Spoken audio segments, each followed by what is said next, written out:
Hello students, welcome back. Today we are going to continue with our lesson on interdependence in living beings. In my last video, studied about plants as producers and animals as consumers. Today's video is on the food chain. Now, what is a food chain? A food chain shows us the feeding relationship between plants and animals. It also shows us how energy and nutrients are transferred or passed on from one living organism to another. Now here I have three simple food chains. In the first food chain, we see a plant, we see a rat, and then we see an owl. In all the three food chains, you will see that the food chain begins with a plant. So food chains begin with living organisms that can prepare their own food. You know that plants can prepare their own food with the help of sunlight, carbon dioxide and water. That is why they are called producers. So here we have a plant. The rat feeds on the corn and the owl feeds on the rat. Can you see the transfer of energy from one living organism to another? Energy is transferred from the plant to the rat and then from the rat to the owl. In the second food chain, you see carrots, which is from plants. Then you see a rabbit, the fox and the lion. Lion feeds on the fox feeds on the rabbit gets its energy from carrots.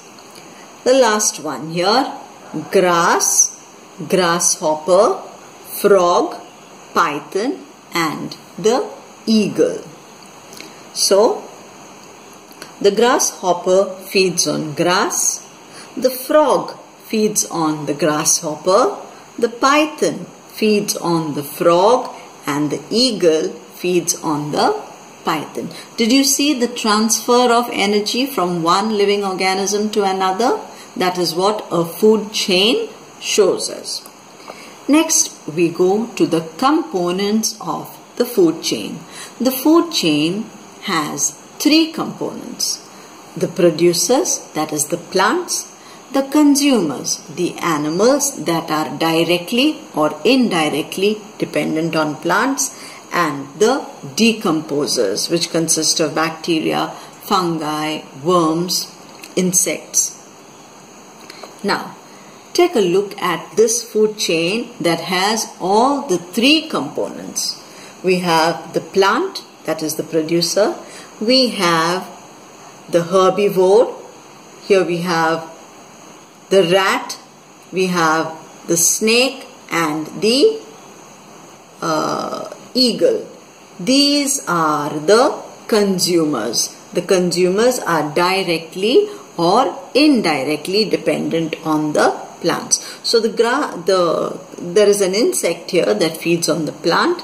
The rat feeds on the insect. The snake feeds on the rat and the eagle feeds on the snake. Now, after these plants and animals die, then comes the role of the decomposers.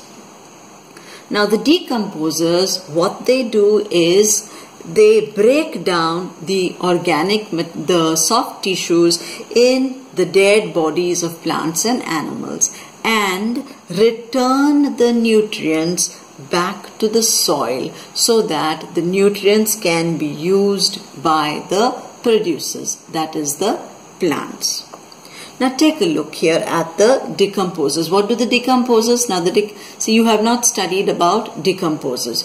You are familiar with producers and consumers. Now the decomposers like fungi or bacteria, worms, insects they help to break down the organic material in the dead plants and animals.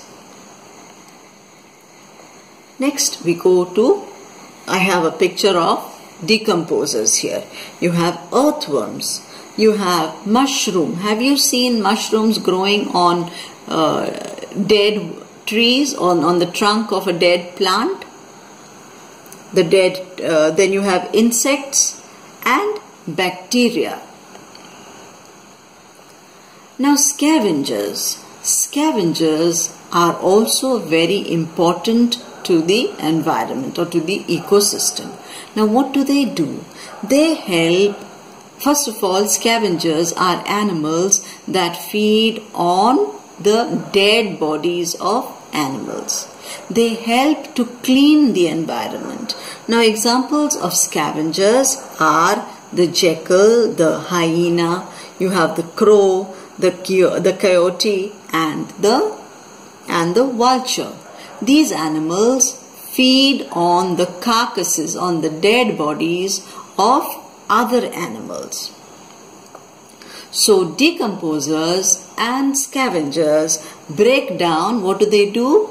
They break down plants, dead plants and animals. Can you see here fungus? It helps the environment by digesting dead matter and then putting the nutrients back into the soil for the producers, for the plants. Now these nutrients which are put back into the soil are absorbed by the roots of the plant. Here you can see the vulture and you can see a carcass here, the dead body of an animal. See, you can see only the bones, all the flesh is eaten up.